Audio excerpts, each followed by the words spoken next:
الله وبركاته. الفاتحة لسيد العرب والأعجم وهدية للمؤلف ومشايخنا وأصولنا الكرام ولفتوح العلم خير والحكم. الفاتحة. أعوذ بالله من الشيطان الرجيم. بسم الله الرحمن الرحيم. Alhamdulillahi Rabbil Alamin Ar-Rahmanir Rahim Maliki Yawmiddin Iyyaka na'budu wa iyyaka nasta'in Ihdinas siratal mustaqim Siratal ladzina an'amta 'alaihim ghairil maghdubi 'alaihim waladdallin. Amin. Bismillahirrahmanirrahim. Qala al-muallifu rahimahullahu ta'ala ma yahrumu ala man batala wudu'uhu. Ma yahrumu, perkara yang diharamkan, ala man, atas seseorang, batala wudu'uhu, yang sudah batal akan wudu'nya. Idzan taqadda wudu'uka, apabila sudah rusak wudhu kalian, harama alaika, maka diharamkan atas kalian salah satu asya'a, akan 3 perkara. Pertama, as-salatu, yaitu salat. Mashul mushafi wa hamluhu, yang kedua menyentuh mushaf dan membawa mushaf. Yang ketiga, at-tawafu bil ka'bati, yaitu melakukan tawaf di Ka'bah. Jamaah yang dimuliakan Allah Subhanahu wa ta'ala, puji syukur sama-sama kita panjatkan kehadirat Allah Subhanahu wa ta'ala yang masih mengkaruniakan kepada kita dengan beribu-ribu nikmat, bahkan berjuta-juta nikmat. Dengan nikmat yang Allah berikan kepada kita, baik berupa nikmat iman, nikmat Islam, terlebih nikmat sehat walafiat.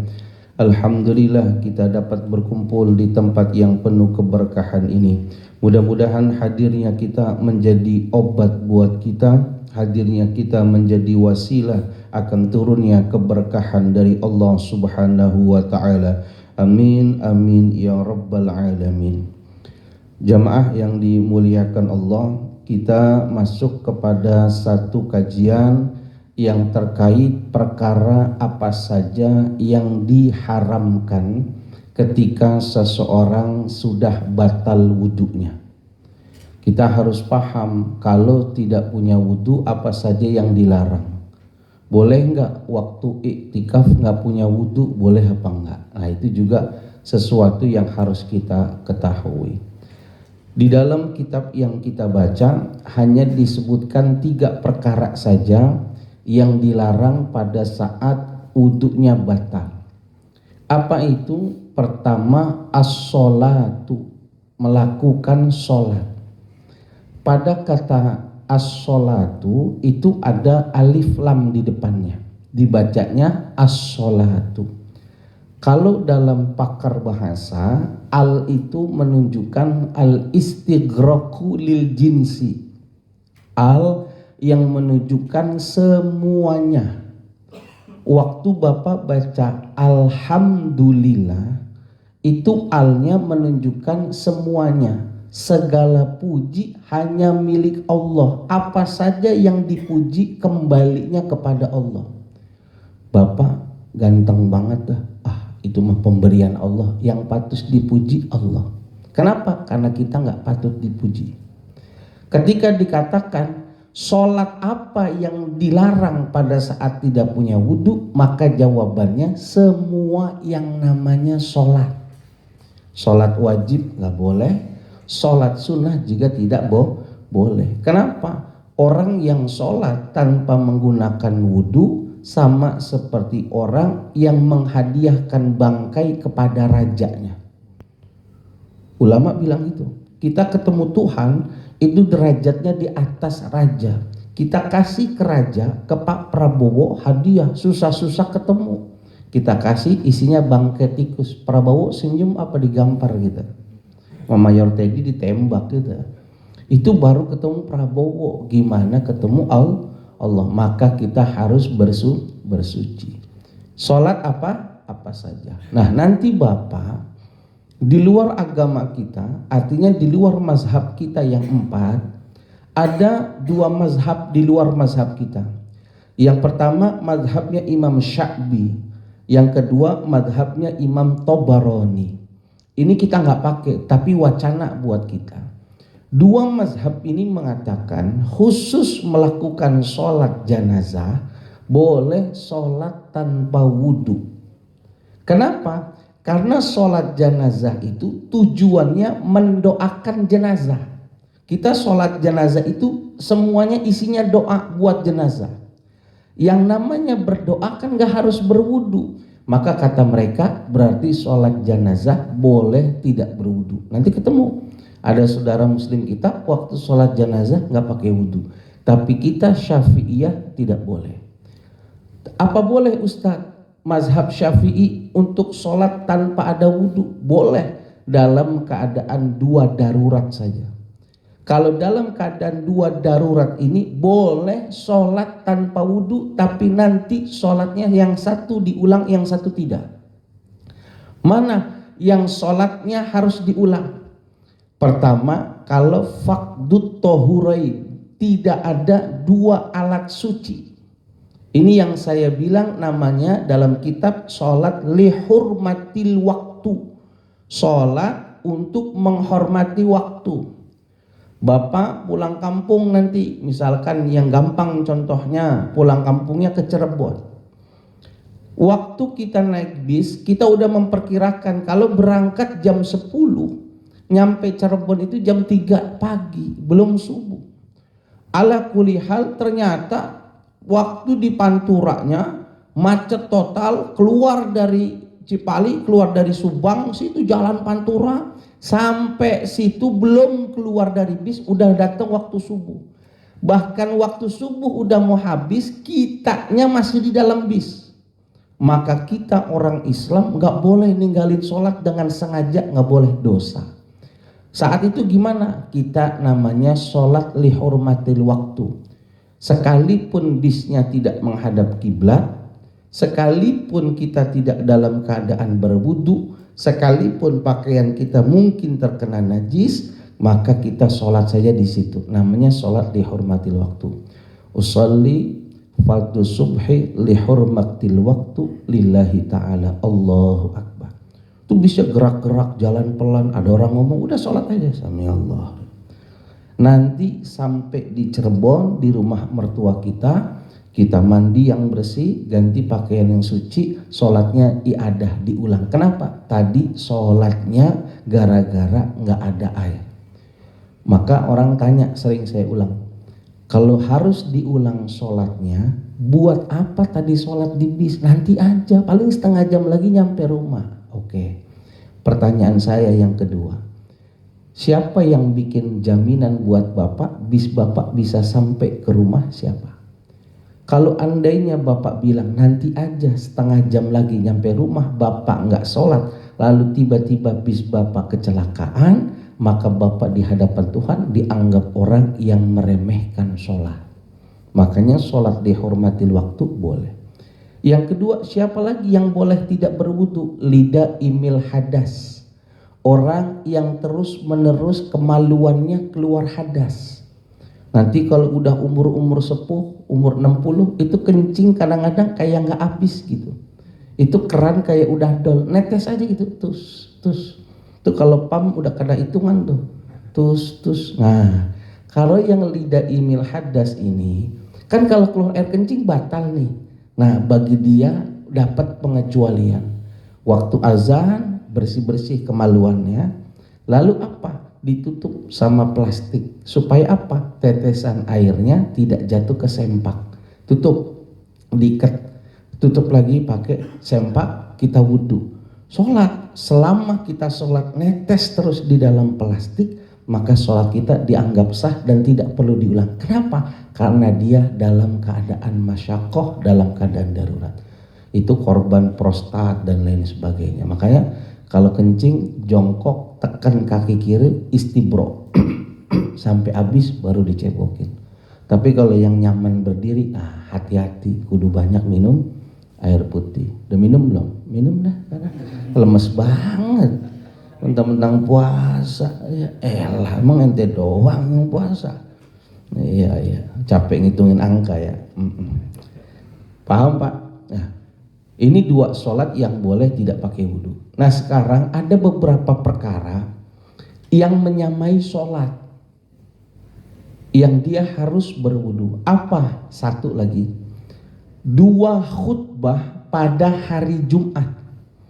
Misalkan nanti ini kayak PLN Bulungan, PLN Ciputat punya masjid misalkan, kan bikin sendiri sholat Jumatnya karena limaslahah, dianggapnya karyawannya banyak. Ustadznya nggak datang, mau nggak mau pengurus yang megang masjid harus khutbah. Waktu khutbah dan sholat itu petugas khutbahnya itu, khotibnya itu harus punya suci, harus punya wudhu. Kalau dia lagi khutbah ternyata batal, maka khotib yang turun ini udah wudhu ke kamar mandi, maka digantikan. Kenapa? Kalau khotibnya lama di atas 10 menit, maka khutbahnya harus diulang dari awal. Saudara-saudara yang dimuliakan Allah, astagfirullah, blebek, intazir sa'ah gitu. Maksud tunggu sebentar, ada mules, WC dia tuh. Itu yang di bawah, yang paham Pak Haji Pozan naik melanjutkan khutbah supaya apa? Khutbahnya nggak batal. Makanya yang di bawah mihrab jangan yang tidur. Kenapa? Kalau Bang Edi nggak bisa nerusin, nanti naik. Tagihan listrik terbagi menjadi 3. Ada yang amandemen, ada yang ini nyasar, jadinya nggak jelas. Makanya yang tukang tidur jangan di tempat imam, jangan di bawah mihrabnya khutbah. Karena dia punya tugas kopilot, gantiin kalau pilot. Kalau nunggu pilotnya batal kalau lebih dari 10 menit. Paham? Nah ini dia nyampein khutbah. Kalau Idul Fitri, Idul Adha, apa selain daripada Jumatan, itu hukumnya sunnah. Khotibnya boleh nggak berwudu? Boleh kalau nggak tahu malu. Bangun tidur gitu, cepetan kan khutbah, baru bangun tidur. Khotibnya meninggal nih, ya udah gue yang naik dah, ambil sorban, alhamdulillah, gitu boleh. Kenapa? Karena 2 khutbah pada Jumat menggantikan posisi daripada 2 rakaat sholat zuhur. Mana lagi yang harus kita melakukan wudhu? 2, pada saat melakukan sujud syukur atau melakukan sujud tilawah.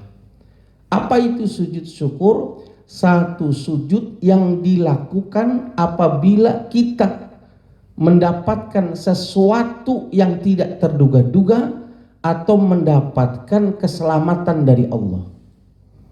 Nih, diberikan sesuatu yang tidak terduga-duga atau diberi keselamatan sama Allah, kita dianjurkan sujud syukur. Apa yang tak terduga-duga? Kalau gaji itu terduga, Bapak udah tahu gajinya berapa, THR-nya berapa, itu udah kebaca. Kalaupun belum dapat, belum turun namanya, tapi dapat, udah kebaca. Tapi kalau tak terduga itu dapat kabar gitu. Kalau saat transfer juga itu mah ditarik lagi, itu mah enggak, ini kayak tak terduga gitu. Tahu-tahu Bang Edi ditelepon gitu sama istrinya, "Pak, alhamdulillah tanah kita dibayarin 6 miliar padahal cuma 2 meter. Wow, 6 miliar tuh. Karena emang mau dipasangin tiang XL gitu kan, 1 batang doang ya kan. 6 miliar itu nggak keduga-duga, orang hitungannya cuma 500.000 semeter. Nah itu 6 miliar, bersyukur dia. Nah waktu dia bersyukur, dia sunnah sujud. Tapi sujudnya jangan ngikutin sujudnya Lili Pali, Boas Salosa yang habis ngegol. Itu sesat semua itu. Indra Sapri itu yang ngajarin dosa turun menurun itu mereka. Yang namanya sujud sahwi itu, yang namanya sujud syukur itu ada rukun-rukunnya. Harus dalam keadaan suci, dalam keadaan menutup aurat dan menghadap kiblat. Ada tata caranya. Dia berdiri dulu, lalu dia bertakbir niat dalam hati, nawaitu sujuda syukur lillah. Kalau susah bahasa Indonesia, Allah, ya Allah, saya niat sujud syukur, Allahu Akbar. Gini baru langsung sujud. Di situ baca tasbih 3 kali, baru kita ngungkapin dalam hati ucapan terima kasih. Jangan pakai bahasa Indonesia, jangan dikencengin. Kenapa? Bahasa ajam nggak boleh. Kita dalam hati bilang makasih ya Allah. 6 miliar udah cukup ya Allah, apalagi 10 miliar ya Allah. Makin bersyukur ya Allah. Ini aja udah cukup ya Allah. Nanti saya sumbangin teman-teman, saya beliin teh botol atu-atu ya Allah. 6 miliar ya kan? Wah, ada minta. Iya. Nanti habis itu duduk di antara duduk di antara tahiyat akhir dari sujud, duduk tawarruk namanya. Langsung assalamualaikum warahmatullahi wabarakatuh. Assalamualaikum warahmatullahi. Doa lagi. Makasih Allah. Kau tahu apa yang kau mau. Alhamdulillah. Udah. Gak usah pakai Sprite gitu, nggak jadi iklan nanti. Begitu, jangan, wah apa dapat ini langsung sujud kejedot pintu kan, orang nggak persiapan suruh sujud di situ, nggak boleh tuh, uang kaget itu salah. Kapan lagi sujud? Ketika mendengar ayat sajadah, ayat-ayat yang menyuruh kepada kita untuk sujud. Wasjud waqtarib. Itu kita dianjurkan untuk sujud. Siapa saja yang dianjurkan untuk sujud? 2 orang. Orang yang sedang membaca Al-Quran atau orang yang sedang mendengar. Berarti kalau imamnya baca, makmumnya juga sunnah untuk sujud. Dan dia punya 2 cara. Cara pertama di dalam sholat, cara yang kedua di luar sholat. Kalau caranya di dalam sholat, nanti imamnya harus ngomong. Kagak boleh kagak ngomong. Kenapa? Nanti makmumnya nggak ngerti. Jamaah yang dimuliakan Allah, nanti pada rakaat yang pertama tarawih ini ada sujud tilawah karena kita sudah masuk khataman juz 30. Nanti ketika wasjud waqtarib, nanti imam akan sujud untuk melakukan sujud tilawah. Kasih tahu wasjud waqtarib, langsung sujud Allahu Akbar. Nanti habis sujud baca sajadah wajhiya lillazi khalaqahu. Kalau susah subhana rabbil a'la. Kalau susah ya diem aja dah. Ya kan? Yang penting dia sujud. Habis sujud nanti imamnya bilang Allahu Akbar, berdiri lagi, lanjutkan surah. Ini namanya sujud tilawah. Kalau yang nggak ngerti, tahu-tahu imamnya sujud Allahu Akbar. Lah, kok agak pakai ruku? Subhanallah, subhanallah, subhanallah. Yang belakang gedek, imam tolol. Iya, udah di subhanallah masih sujud. Yang tolol makmumnya. Jangan salah Pak Haji Fauzan. Ini udah tua nih. Sholat main ke pesantren gitu. Dia nggak ngerti namanya kunut, kagak ngerti dia. Jadi pas Allah ditahan gitu. Dia diem aja gini. Dia celinguk, nggak batal kalau celinguk. Kenapa? Dadanya masih menghadap kiblat. Jadi yang membatalkan itu kalau dadanya sudah tidak menghadap kiblat. Kalau salam ini, Assalamualaikum warahmatullahi, ini batal. Kenapa? Dadanya udah. Kalau kepala celingak-celinguk nggak batal ya, nggak cicak kawin gitu. Ya boleh. Emang nggak baca running text? Itu kan pada baca running text kalau lagi jalan itu. Oh Ustadz Yusuf banyak. Oh Sami Allah masih baca aja dia. Ya itu masih nggak batal. Dia cingak-cingok, itu kunut dalam hati. Anak kita kelas 4 aja yang Nahdlatul Ulama kunut. Teman yang Muhammadiyah walaupun nggak kunut itu tahu ada yang namanya kunut. Dia nggak ngerti. Ini aliran apa kalau nggak ngerti ada kunut. Subuh ada ininya ya gitu. Ada. Di kampung aneh nggak ada. Lu sholat nggak di kampung? Enggak sih, cuma katanya nggak ada. Repot. Nah sujud tilawah yang nggak tahu itu berambe. Jadi subhanallah, subhanallah. Innalillah, siapa yang meninggal ini? Jangan ya. Kalau dalam keadaan duduk ada 2 caranya. Kalau duduk wasjud waqtarib, nih lekar geser. Lalu duduk seperti orang tahiyat awal. Niat sujud syukur. Allahu Akbar. Langsung Allahu Akbar. Assalamualaikum warahmatullahi. Assalamualaikum. Dah, yang denger lagi berdiri, maka dia posisi sujudnya sama kayak sujud syukur tadi. Nggak usah duduk. Nah sekarang kita malas sujudnya, kepala pusing banget, sakit gigi. Nah kalau baca ayat sajadah diganti Subhana rabbil a'la wa bihamdi, subhanallah walhamdulillah wala ilaha illallah wallahu akbar sebanyak 3 kali. Kalau nggak pakai subhana rabbil a'la nggak apa-apa, langsung Subhanallah walhamdulillah wala ilaha illallah wallahu akbar sebanyak 3 kali. Bisa dipahamin Bapak? Mashul mushafi wa hamluhu. Yang kedua, yang dilarang pada saat kita tidak punya wudu apa? Menyentuh mushaf. Bukan cuma satu mushaf bundel. Nih Al-Quran yang kita pahamin satu bundel. Bukan cuma itu. Segala sesuatu ketika kita menulis dan niatnya itu menggunakan ayat Al-Quran, maka benda itu sudah dianggap seperti Al-Quran. Saya ngajar misalkan, ini Bismillahirrahmanirrahim.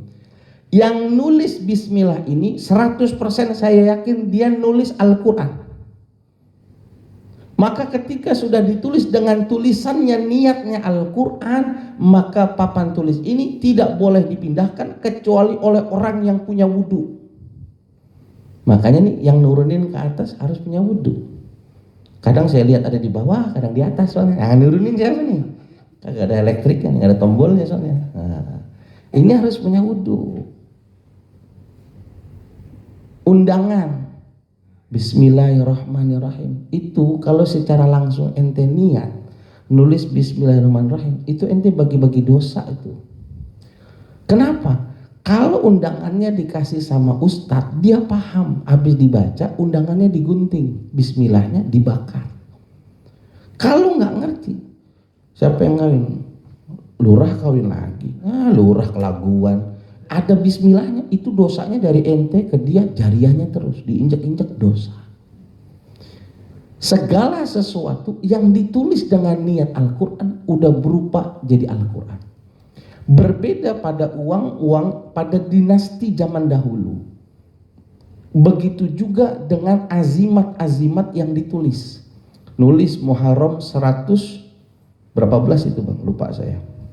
Kalau nggak salah sekitar 113 ya. Bismillah tanpa harokat di awal bulan Muharram. Sunnah nulis, bukan sunnah, anjuran 113 nulis Bismillah tanpa harokat. Lalu tempel di atas rumah buat apa? Jagain rumah supaya kita aman. Ada yang begitu. Kalau dia nulisnya cuma buat azimat, nulis di duit cuma buat nilai mata rupiah, maka saat itu nggak dianggap Quran, boleh kita pegang. Kenapa? Waktu dia nulis bukan niat nulis Quran, tapi dia nulisnya untuk sekedar mata uang, boleh. Begitu juga dengan azimat. Azimat itu yang ente dikasih sama dukun-dukun itu, ulama-ulama hikmah itu, tulisan-tulisan rajah itu urusan Arab itu.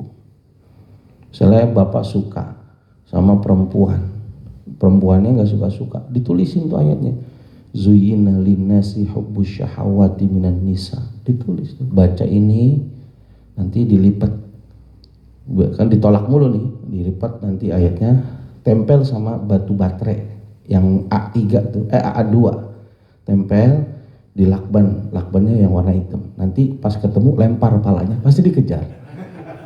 Pasti dikejar. Apalagi kalau batunya rada gede tuh, batu koral. Itu pasti dikejar itu. Nanti begitu. Saya mau gede banget nih sama Bang ini, pengen nampol gimana? Bacanya wa idza batostum jabbarin. Ini yang dipakai sama orang mukul gunung, jebol gunungnya.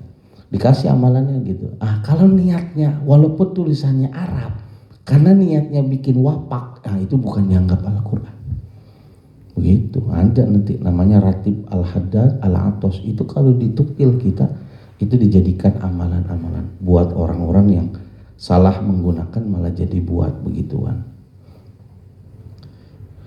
Kalau saja memegang nggak boleh, wahamluhu, apalagi membawanya nggak boleh. Bawa Al-Quran nggak punya wudu nggak boleh, kecuali darurat. Aduh, ini gimana sih ini? Quran dibaca taruh di bawah, dosa. Kita nggak punya wudu, kerannya mati, darurat, udah angkat aja. Atau potongan Quran jatuh di jalan, kalau kita nggak pindahin keinjak-injak, darurat nggak apa-apa. Tapi selepas daripada itu haram hukumnya. At-tawafu bil Ka'bati, dan selanjutnya melakukan tawaf di Ka'bah. Tawaf apa saja? Tawaf wajib, tawaf sunnah, tawaf rukun, selama dia muter di Ka'bah maka hukumnya harus suci. Batal dia, ingat batalnya di putaran keberapa? Saya batalnya di putaran kedua Ustadz, maka nanti wudhu lanjutkan putaran ketiga. Kenapa? Kalau tawaf itu walaupun sama seperti sholat, dia bedanya kalau batal di tengah langsung lanjutin aja. Kalau sholat walaupun udah tahiyat belum salam, batal ulang dari awal. Dalam sholat itu ada rukun qauli, harus dibaca terdengar oleh telinga, Al-Fatihah, takbirnya harus terdengar. Dalam melakukan tawaf tidak ada yang namanya rukun qauli. Jadi kalau tawaf kita diem aja sah. Ngapain? Diem aja boleh. Hajinya sah, namanya haji diem namanya. Kenapa? Oh nggak ngomong apa-apa aja. Ini perkara-perkara yang dilarang. Hikmatul wudu'i, maka hikmah dianjurkan berwudu itu apa? Kullu man yatawadda'u yaghsilu fammuhu wa anfahu wa udhunaihi wa wajhahu wa yadaihi wa rijlaihi. Maka setiap orang yang mengambil wudu maka pasti membasuh mulutnya, membasuh hidungnya, membasuh telinganya, membasuh wajahnya, membasuh kedua tangannya, dan membasuh kedua kakinya. Fayuzilu an hadhil a'da'i, sehingga membersihkan dengan perbuatan itu akan anggota-anggota wudu al-aqzaro dari berbagai macam kotoran, wal atribata dan berbagai macam debu, wa ghairaha dan selainnya, wa bizalika maka karena perbuatan itu yusbihu nazfan menjaga diri seseorang daripada kebersihan. Wa mata kanal insanu nazifan, maka ketika seseorang itu menjadi orang yang bersih, kasura nasyatuhu, maka akan memiliki semangat yang tinggi, fazawala a'malahu, sehingga dia mengerjakan pekerjaannya bihimmatin, dengan penuh rasa semangat. Orang kalau jarang bersih-bersih, jarang mandi, kerjaannya males, mager. Beda sama orang yang bersih, beda. Minimal kalau nggak mandi sehari 5 kali wudu. Jadi bau mulut kita nggak parah-parah banget. Mandi jarang, wudu nggak pernah, sikat gigi ogah, parah udah. Toilet WC udah itu. Itu kalau ngomong, mau ngomong dosa, nggak ngomong bau tinja, ya kan? Nah ini bahaya. Kalau orang demen wudu, nggak bakal mulutnya bau.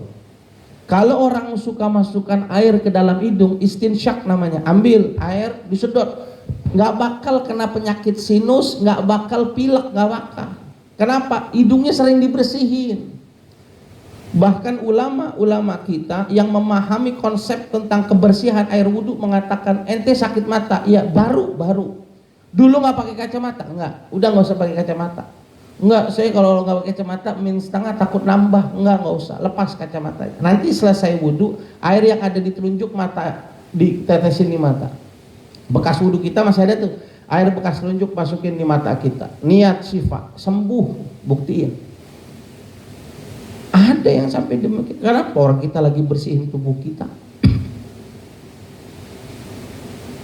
Summa innahu, karena sesungguhnya dengan sebab kebersihan tadi, yatrudu an nafsihi, dapat menolak pada dirinya, bisababi nasofatihi, dengan sebab kebersihannya, azubabu, nyamuk, alladzi yahmilu jarasima kasiratan minal amrodi, yang nyamuk itu membawa daripada benih-benih penyakit yang banyak. Orang jarang mandi, jarang wudu, dihubungin sama lalat, sama nyamuk.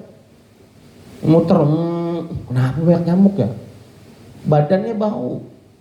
Hubungin nyamuk, badannya bau. Kenapa? Nyamuk sama lalat demen tempat-tempat yang kotor. Kata dia nih, sama aja sama tai sapi nih, dia nempel.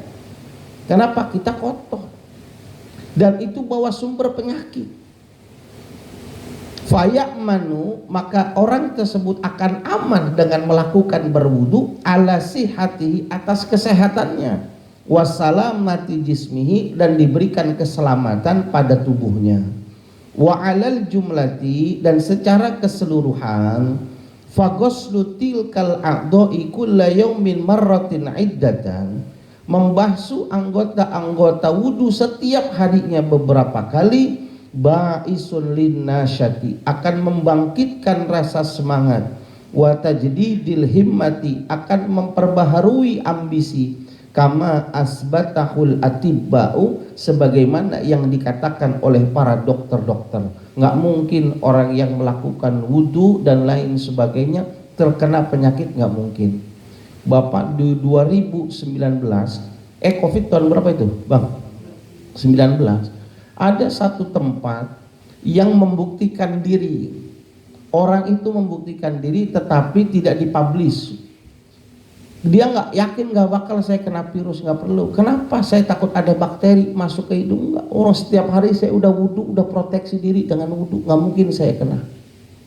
Saya udah basuh tangan saya minimal sehari 5 kali.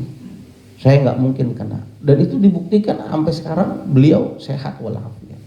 Dokter juga sehat. Karena apa? Saya udah wudu, jaminannya dari Allah. Masa ia sakit? Nggak mungkin.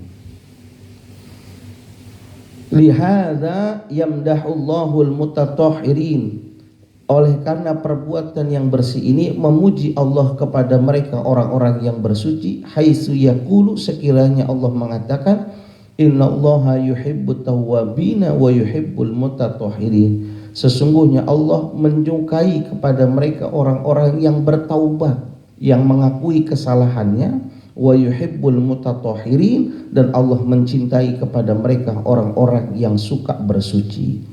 Wa qad amaranallahu ta'ala bitatahhuruhi, sungguh Allah memerintahkan kepada kami untuk bersuci qabla sholati, sebelum melakukan sholat. Faqala, dan Allah mengatakan dalam Al-Quran, ya ayyuhalladzina amanu, wahai orang-orang yang beriman, idza kuntum ila sholati, apabila kalian ingin menegakkan sholat, fagsilu wujuhakum, basuhlah wajah kalian, wa aydiyakum ilal marafiq, basuhlah tangan kalian sampai dengan siku, wamsahu biruusikum, dan basuhlah bagian kepala kalian, wa arjulakum ilal ka'bai, dan basuhlah kaki kalian sampai dengan kedua mata kaki. Ini anjuran yang Allah katakan di dalam melakukan ibadah sholat. Kita harus melakukan bersuci, dan perintah ini adalah wajib bagi mereka orang yang sholat. Nah, ini beberapa kajian kita terkait tentang masalah wudhu. Sebelum masuk nanti pada pertemuan yang akan datang terkait masalah mandi janabat, ini harus belajar Bapak. Jangan sampai kita nggak bisa mandi janabat. Dan apa saja yang mewajibkan kita mandi janabat? Apakah mengeluarkan sperma dengan tangannya sendiri harus mandi janabat? Atau jangan-jangan kalau kita hubungan sama hewan, apakah harus mandi janabat? Apabila punya sekdol kita keluar, apa mandi janabat? Nah, ini juga pertanyaan yang harus dipahami. Nah, tadi terkait iktikaf terakhir, sekarang sudah 10 malam terakhir ini, nanti malam sudah waktunya kita iktikaf, dan itu yang dilakukan sama Nabi. Iktikaf itu di dalam masjid, di dalam masjid, yang masjid itu tidak libur ketika sholatnya, nggak diliburkan ketika tanggal merah. Di sini tanggal merah libur nggak sholatnya? Jangan di sini iktikaf ya, di masjid. Nah, apakah harus punya wudhu? Jawabannya tidak. Iktikaf tidak perlu punya wudhu. Kapan dibutuhkan wudhu itu? Ketika iktikaf mau baca Quran butuh wudhu. Kalau mau sholat sunnah baru dia butuh wudhu. Tapi kalau sekedar dia berdiam dalam masjid dan cuma sekedar berzikir, maka tidak perlu dia berwudhu, nggak apa-apa. Misalkan masuk udah berwudhu, nawaitul iktikaf fi hadzal masjid, udah dia baca Quran, dia sholat, tiba-tiba batal, dia nggak mau keluar karena tanggung nanti, dia wirid dulu, nggak apa-apa. Dan ingat, kalau dia sudah niat iktikaf, keluar sebentar, tapi dia niat akan kembali lagi ke masjid, maka tidak perlu niat ulang. Tapi kalau seandainya dia iktikaf sudah niat, terus dia pulang dulu ke rumah, tidak tahu balik lagi atau tidak, tiba-tiba bisa balik lagi, maka niatnya wajib diulang. Orang iktikaf tuh mulainya nanti habis jam 11 sampai pagi. Jam 3 kita pulang dulu. Ngapain? Ngambil sahur kita. Kalau istrinya ngerti dibawain, tapi kan takut tuh kalau yang rumahnya dekat dibawain gitu. Bang, sahur dulu nih bang, dibawain ikan tongkol nih sama sayur asem. Bawa dia, mojok di masjid, diambil gitu, makan. Dan Nabi melakukan itu. Nabi bukan makan di pojok. Nabi waktu iktikaf, saking kangen sama istrinya, nggak keluar dari masjid, jendelanya dibuka. Manggil Aisyah, Neng, gitu. Ngapain? Rambut Nabi disisir sama Aisyah. Kira-kira orang iktikaf butuh sisiran apa enggak? Enggak. Nabi saking kangennya, nggak mau ninggalin masjid. Aisyah yang nungguin di luar masjid, ngapain? Nyisirin Nabi itu, sisirin. Kenapa? Di 10 malam terakhir ini kita diperintahin ngencengin sabuk sholat, tinggalin istri 10 hari. Nanti abis lebaran baru longokin lagi istri. Cakepnya udah beda, udah. Begini. Tapi kalau tiap hari ngelongokin, nggak beda. Maka diajarin. Kenapa di Ramadan itu diajarin kita manage tentang keluarga begitu. Nabi yang ngajarin kalau sudah malam 21 bangun di situ. Masa 20 hari udah tidur kelonan dipisah 10 hari nggak bisa. Supaya apa? Ada rasa kangennya. Mudik istri gitu. Itu udah kangen tuh. Padahal istrinya baru banget bis, udah kangen aja, gue pulang lagi nih gitu deh. Iya, itu diajarin sama ulama. Berarti iktikaf boleh tidak? Berapa paling minimalnya? Biqadri subhanallah.